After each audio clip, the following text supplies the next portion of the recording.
আজ বোলপুর জেলা তৃণমূল কংগ্রেসের দলীয় কার্যালয়ে আয়োজিত হলো কোর কমিটির সদস্যদের নিয়ে বিশেষ বৈঠক। আর এই বৈঠক শেষে সাংবাদিকদের মুখোমুখি হলেন বিধানসভার ডেপুটি স্পিকার তথা রামপুরহাটের বিধায়ক আশিস বন্দ্যোপাধ্যায়। আমাদের সাংগঠনিক বিষয় নিয়ে আলোচনা হয়েছে।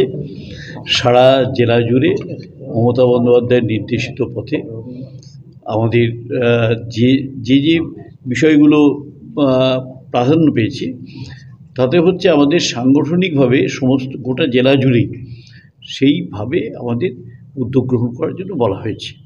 এবং আমরা যেখানে যেখানে যে সমস্যাগুলো এসছে, বিভিন্ন সমস্যা এসছে, বিভিন্ন জনের দাবি দেওয়া এসছে, সেই সম্পর্কিত আলোচনাগুলো হয়েছে। বিভিন্ন রাজনৈতিক দলগুলো তো মিছিল করছে আপনাদের বিরুদ্ধে, যেটা বলা হচ্ছে। আমরা তো মিছিল করেছি, আমরা তো অবস্থান এবং মিছিল দুটোই আমরা করেছি। আমাদের যে কর্মসূচি রাজ্য স্তর থেকে এসছে সেগুলোও আমরা করেছি।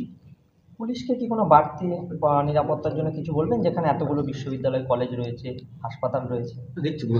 এখানে প্রশাসন তো ব্যবস্থা নিচ্ছেন, এবং প্রশাসনের দিক থেকে যদি কোথাও দেখা যায় যে কোথাও কোনো ডিমান্ড এসছে বা কোথাও মনে করছেন যে এখানে অসুবিধা আছে, সেই কথাগুলো নিশ্চয়ই বলে আমরা দেখছি।